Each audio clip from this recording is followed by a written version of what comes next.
الحمد لله رب العالمين والصلاة والسلام على أشرف المرسلين أما بعد فأعوذ بالله من الشيطان الرجيم بسم الله الرحمن الرحيم ورتل القرآن ترتيلا صدق الله العظيم. قابل صد احترام ناظرین گرامی و سامعین محترم اور ہمارے معزز شرکائے کلاس، آج الحمدللہ ہماری کلاس نمبر 21 ہے. آج کی کلاس میں ہم مد کی بحث پڑھیں گے، جو کہ اپنی ترتیب کے اعتبار سے وہ حروف جن میں صفات عارضہ کے متعلق ہم نے پڑھا ہے، جو 8 حروف ہیں اوا یرملان، تو ان میں جو باقی ماندہ 3 حروف ہیں الف، واو اور یا. اوا یرملان میں ہم اس سے پہلے 5 حروف ہم پڑھ چکے ہیں.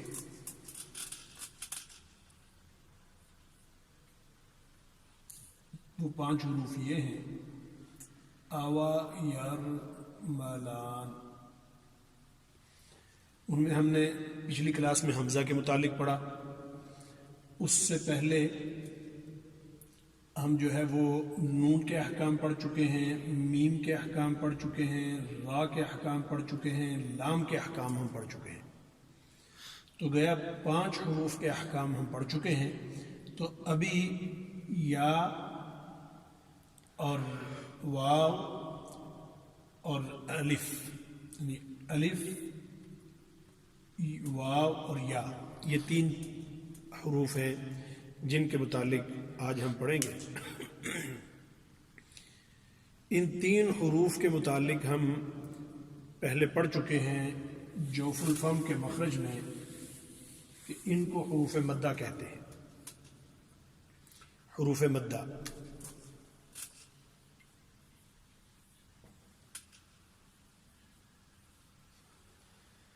کہ الف جب کہ اس سے پہلے والے حرف پر زبر ہو،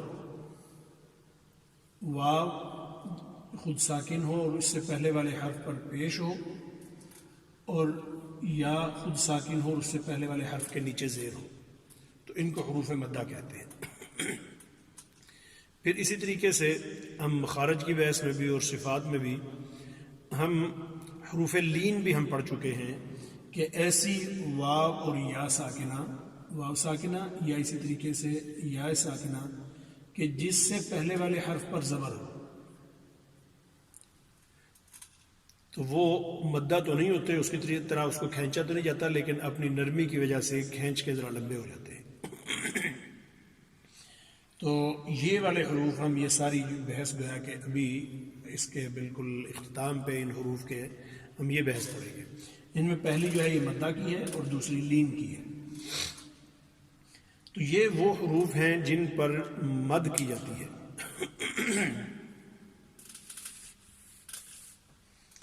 قرآن مجید میں جہاں جہاں بھی مدیں آتی ہیں، جیسے مدوں میں سے ایک مد یہ ہے اعوذ باللہ من الشیطان الرجیم. تو رجیم، تو مد کا مطلب ہوتا ہے کھینچ کے لمبا کر دینا. رجیم، تو یہ ہم اس صورت میں ہم کر رہے ہیں، اس کو کھینچ رہے ہیں جبکہ ہم یہاں پہ وقف کر رہے ہیں. اعوذ باللہ من الشیطان الرجیم بسم اللہ الرحمن الرحیم. تو یہ دونوں کو ہم نے کھینچ کے لمبا کیا. تو یہ ایک مد یہ ہے، اس کا باقاعدہ ایک نام ہے کیونکہ ابھی ہم اس بحث میں ہم پڑھیں گے. اور اگر ہم یہاں وقف نہیں کرتے، یعنی اعوذ باللہ اور بسم اللہ کو ملا کے ہم پڑھتے ہیں، تو پھر اتنی لمبی ہم مد نہیں کریں گے. وہ اس طرح ہوگا اعوذ باللہ من الشیطان الرجیم بسم اللہ رجیم بسم اللہ رجیم بسم اللہ نہیں پڑھیں گے. یعنی ہم جو قرأت حفظ پڑھ رہے ہیں، جو ہم احکام جو ہم پڑھ رہے ہیں، تو اس کے مطابق جو ہے وہ اس کو جب لمبا نہیں کریں گے تو اس کے آخر میں اس کی زیر کو واضح کر رہے ہیں تو اس کو آپس میں جب ملا رہے ہیں تو اس وقت اس کو لمبا نہیں کریں گے. تو ایک مد یہ ہے. اسی طریقے سے ایک مد یہ ہے الف لام میم، یہ مد ہے جو کہ حروف مقطعات پر آتی ہیں، ان کا بھی ایک مخصوص نام ہے. اچھا، پھر ہم جب یہ حروف مقطعات پڑھیں گے ابھی اس والی مد کو تو ہمیں پتہ چلے گا الف لام پر جو مد آ رہی ہے اس کا کوئی اور نام ہے، اور میم پر جو آ رہی ہے اس کا نام اور ہے. لکھنے میں ایک ہی طرح کی ہیں اور اپنی ادائیگی کے اعتبار سے بھی ایک ہی طرح کی ہیں، لیکن ان دونوں میں نام کا ان کا فرق ہے. جو سبب ہے ان مد کے پیدا ہونے کا وہ سبب ان کے علیحدہ ہے. اچھا، پھر ایک مد یہ ہے یا ایھا الذین آمنوا، یا ایو، تو یا پہ ہم نے مد کر دی. ایک مد یہ ہے، اس کا بھی ایک نام ہے.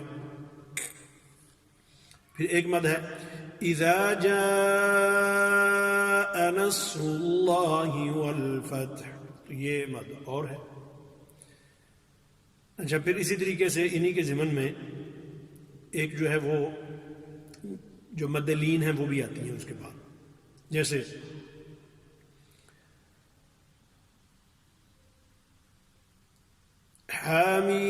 حامیم عین، عین، عین پہ یا ساکن، اس سے پہلے عین پر زبر ہے عین، تو یہ بھی ایک مد ہے، اس کا نام کچھ اور ہے.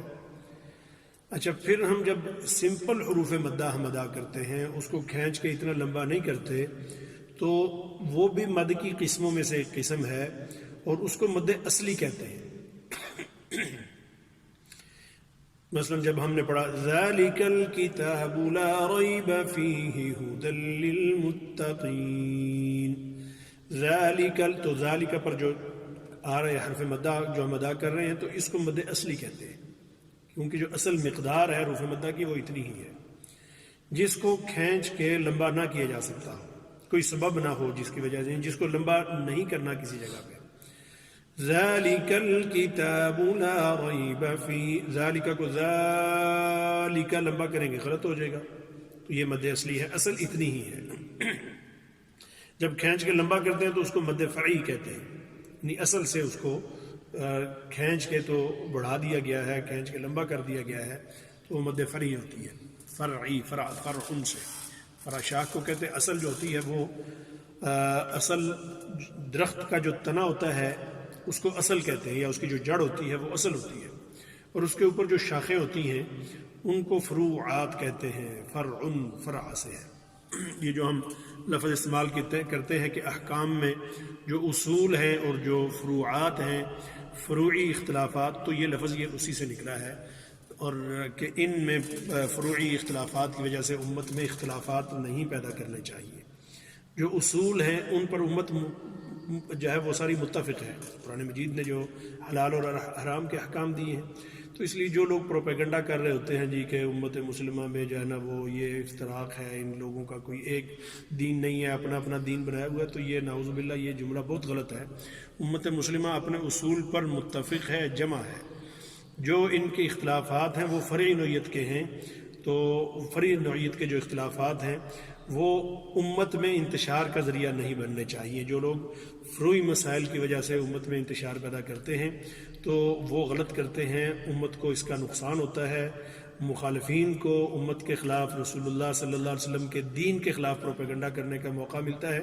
اس لیے ان چیزوں سے بچنا امت کو، امت کے ذمہ داران کو بہت ضروری ہے ان کے لیے. تو یہ فرع، فرعی، مد فرعی اور مد اصلی، وہاں سے ابھی ہم شروع کرتے ہیں. تو مد بنیادی طور پر 3 چیزیں ہیں مد کی بحث میں جو ہم پڑھیں گے. ابھی میں آپ کے سامنے جو لکھتا ہوں، سب سے پہلے تو یہ ہے مد کی تعریف. مد کیا چیز ہے؟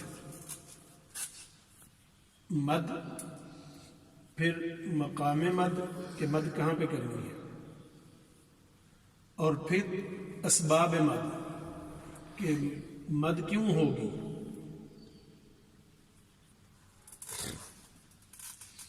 مد جس طرح کہ پہلے بھی بتایا جا چکا ہے کہ کھینچ کے کسی چیز کو لمبا کرنا، مد مدہ یا مدو بڑھا دینا، سایہ کو بھی سایہ جو ہے وہ بڑھتا رہتا ہے، کم ہوتا رہتا ہے۔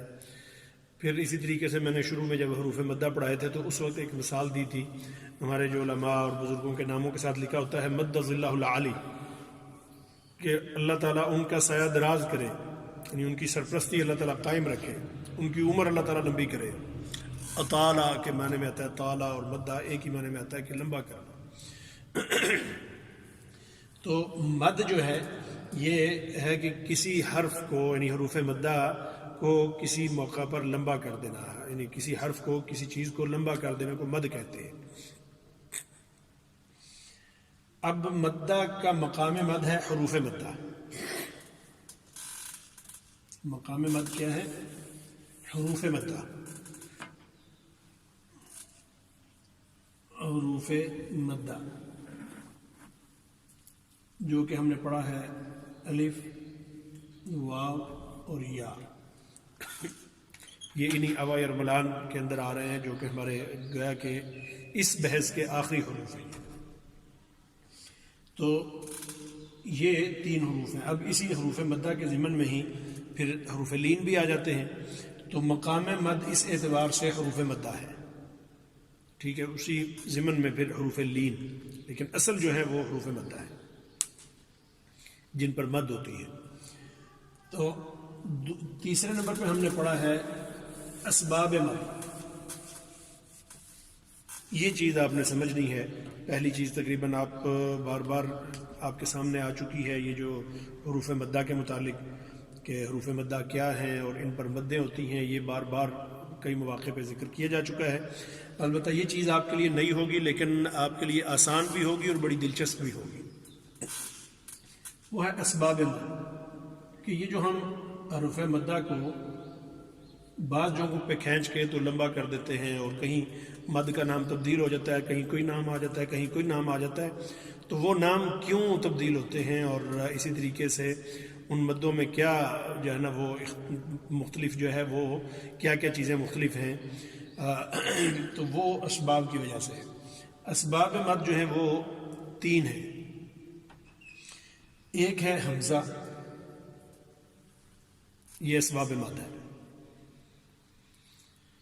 مطلب یہ ہے کہ حروف مدہ کے بعد اگر حمزہ آ جاتی ہے، یعنی حرف مدہ ہے، کوئی بھی حرف مدہ، الف ہے، واو ہے، یا ہے، اس کے بعد حمزہ آ جاتی ہے، تو حمزہ کے آ جانے سے اس حرف کو کھینچ کے لمبا کر دیں گے۔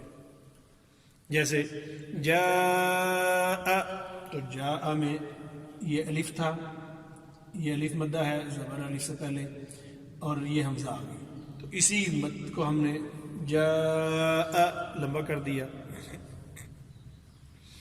ایک سبب تو ہے یہ حمزہ، کہ حروف مدہ کے بعد اگر حمزہ آ جائے تو اس حرف مدہ کو لمبا کر دیں گے۔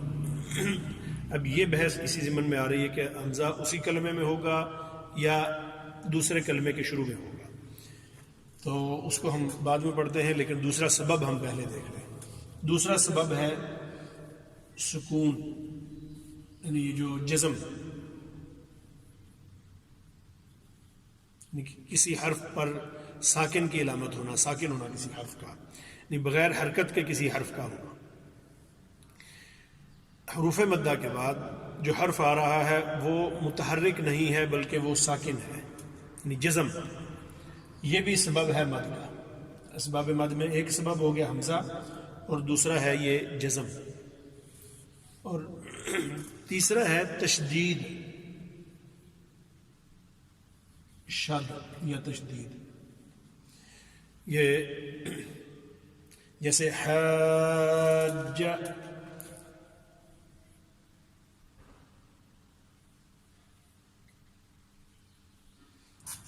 حمزہ ہا، اور اس کے بعد یہ الف آ گئی، اور الف کے بعد جیم آ گیا۔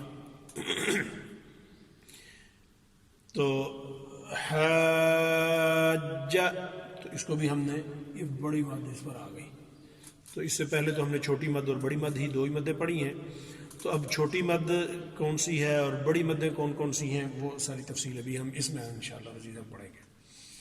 تو اس طرح گویا کہ 3 اسباب ہم نے پڑھے ہیں: حمزہ، سکون اور تشدید. حمزہ، سکون اور تشدید، یہ 3 مد اسباب ہیں مد کے.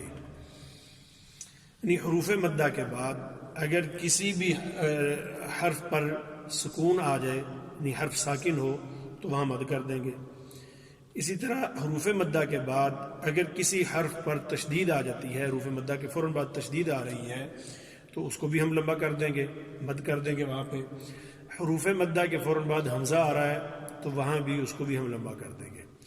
اچھا، اسی ضمن میں ایک چیز مزید دیکھ لیں کہ بعض قراء نے، یا اصل جو حقیقت بھی یہی ہے کہ یہ جو سکون اور تشدید ہے اس کو ایک ہی لکھا ہے، اس کی جگہ صرف سکون لکھا ہے. کتابوں میں بھی اور قراء پڑھاتے بھی یہی ہیں. اور اسباب وہاں پہ پھر 2 ہی اسباب لکھے گئے ہیں، حمزہ اور سکون. کیوں؟ اس کا مطلب یہ نہیں کہ تشدید پر مد نہیں ہوتی ان کے نزدیک، اور وہ تشدید کو مد کے اسباب میں شامل نہیں کرتے. وہ اصل میں عربی قاعدے کے مطابق گرامر میں یہ جو سکون ہے، یہ جب تشدید آتی ہے کسی بھی حرف پر، تو دراصل وہاں سکون اور حرکت دونوں آپس میں مل رہے ہوتے ہیں. تو تشدید میں بھی اصل سکون ہوتا ہے. یعنی پہلے ایک ساکن ادغام کی بحث ابھی ہم مد کی بحث کے بعد پڑھیں گے اختصار کے ساتھ، کہ ایک ساکن حرف اور متحرک حرف کو جب آپس میں ملاتے ہیں تو اس کے ملانے سے اس پر تشدید آ جاتی ہے. 2 حرف جمع ہوتے ہیں تشدید والے حرف کے اندر، ایک پہلا ساکن ہوتا ہے، دوسرا متحرک ہوتا ہے. تو وہاں بھی گویا تشدید میں بھی جو اصل چیز ہے، سبب ہے، وہ سکون ہے. تو اس لیے بعض قراء ہمارے جو ہیں وہ 2 ہی اسباب بیان کرتے ہیں، اور کتابوں میں 2 ہی لکھے ہوئے ہوتے ہیں، پھر تشدید کو علیحدہ سے اس میں شامل کیا جاتا ہے. لیکن آسانی کے لیے تشدید کو اسباب کے اندر لکھ لیا جائے تو نئے سیکھنے والے پڑھنے والے لوگوں کے لیے آسانی ہوتی ہے کہ تشدید، کیونکہ پھر مدوں کے جو نام ہیں ان ناموں میں بھی جن پر تشدید آتی ہے ان کا نام علیحدہ ہے. اس لیے میں نے ان تینوں کو علیحدہ کر دیا ہے کہ گویا کہ اسباب مد ہم نے 3 پڑھ لی ہے، اور آپ 3 ہی یاد کریں جس سے آپ کے لیے مد کو پہچاننے میں سہولت ہوگی. تو آج کی کلاس ہم اسی پر ختم کریں گے کہ اسباب مد، یعنی سب سے پہلے ہم نے پڑھا کہ مد کیا ہے، مقام مد کیا ہے، اور اسباب مد کیا ہے. تو مد کے متعلق پڑھا کہ کسی حرف کو کھینچ کے لمبا کر دینا، اور مقام مد ہم نے پڑھا کہ حروف مدہ مقام مد ہیں اور اسی ضمن میں حروف لین بھی آ جاتے ہیں. اچھا، تیسری چیز ہم نے پڑھی ہے اسباب مد، کہ یہ جو مدیں ہیں قرآن مجید میں یہ کہاں کہاں ہوتی ہیں. تو یہ کہاں کہاں نہیں بلکہ کیوں ہوتی ہیں، کیسے ہوتی ہیں مدیں. مقام مد کہاں کہاں ہوتی ہیں اور اسباب مد کیوں اور کیسے ہوتی ہیں، اس کی تفصیل انشاءاللہ العزیز ہم ابھی کل کے درس میں پڑھیں گے. ابھی آپ توجہ سے سماعت فرمائیں، ہم مشق کرتے ہیں کیونکہ ابھی ہماری کلاسیں کورس جو ہے وہ تھوڑا رہ گیا ہے، اور ہمارے جو مشق کی جو اہداف ہیں، جو سلیبس ہے ہمارا، وہ بھی کافی سارا باقی ہے. اس سے پہلے قواعد پر زیادہ توجہ رہی ہے، ابھی ہم اسی قدر توجہ اس پر مشق پر بھی دیں گے تاکہ اس کی پریکٹس اچھے طریقے سے ہو سکے. تو کل کی کلاس میں ہم نے سورہ العادیات پڑھی تھی، یقیناً آپ نے اس کی پریکٹس کی ہوگی. ابھی ہم سورہ القارعہ پڑھتے ہیں. اعوذ باللہ من الشیطان الرجیم، بسم اللہ الرحمن الرحیم.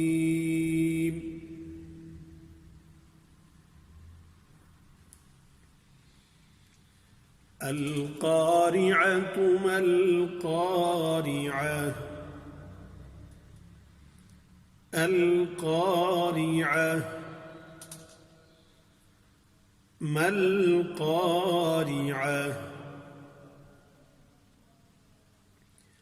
وما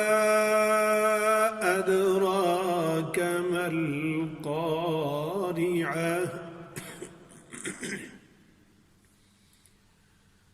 القارعة ما القارعة وما أدراك ما القارعة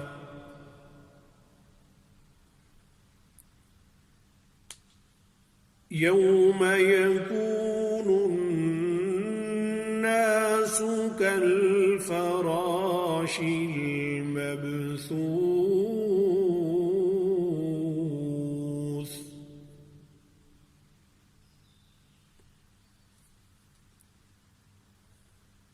وتكون الجبال كالعهن المنفوش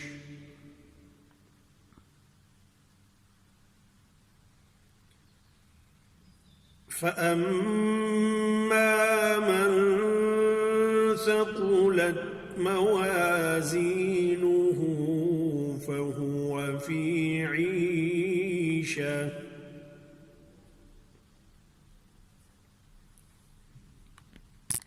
فهو في عيشة راضية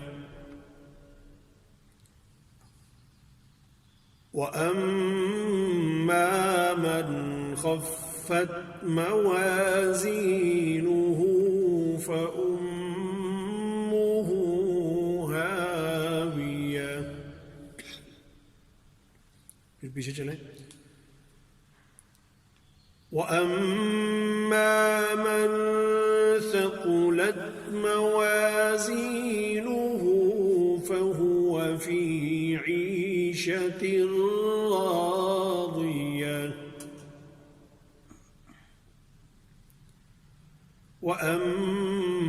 وأما من خفت موازينه فأمه هاوية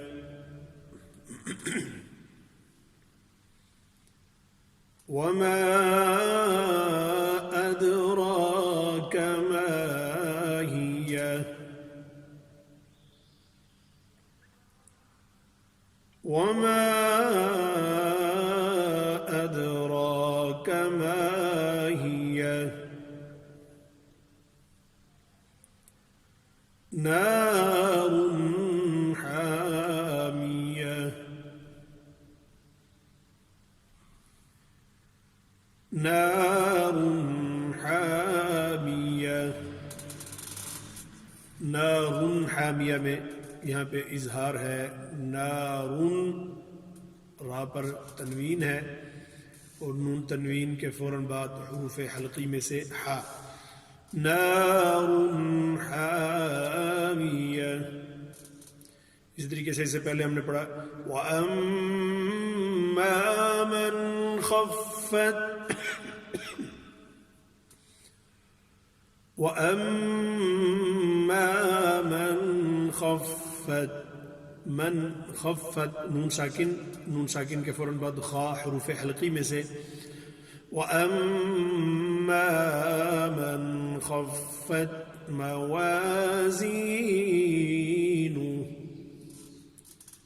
فَأُمُّهُ هَاوِيَةٌ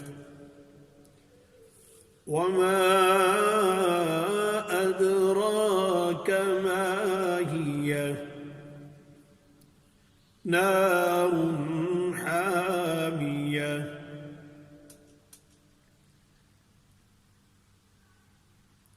ابھی اس میں ہم نے دو جگہ پہ مد پڑھی ہے جو آج ہم نے بحث پڑھی ہے تو اس اعتبار سے آپ دیکھیں القارعۃ ما القارعۃ وما ادراک اچھا یہاں میں تھوڑی سی غلطی کر گیا ہوں ادائیگی میں آپ نے پتہ نہیں نوٹ نہیں کیا ہوگا لیکن میں نے خود نوٹ کیا ہے وما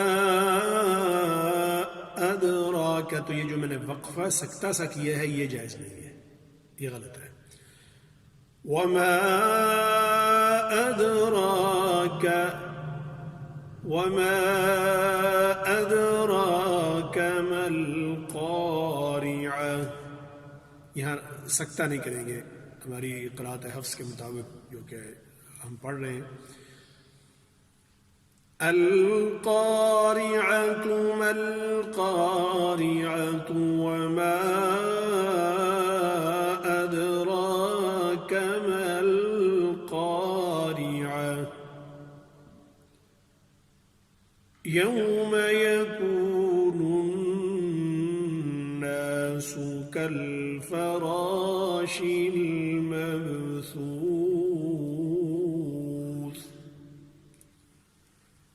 وتكون الجبال كالعهن المنفوش.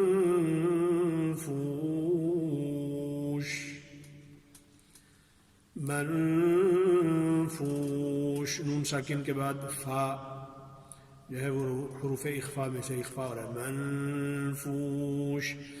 فأما من ثقلت نون ساکن کے بعد ثا بھی حروف اخفا میں سے. فأما من ثقلت موازينه فأما من ثقلت موازينه فهو في عيشة راضية. راضية ضاد. وأما من خفت موازينه فأمه هاوية. وما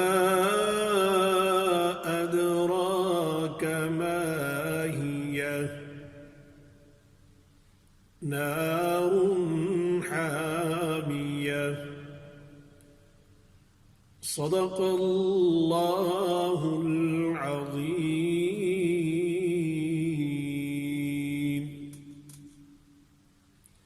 جزاكم الله خيرا وأحسن الجزاء. ربنا تقبل منا إنك أنت السميع العليم وتب علينا إنك أنت التواب الرحيم. وصلى الله على نبينا الكريم وعلى آله وأصحابه وأهل بيته وأزواجه وذرياته أجمعين.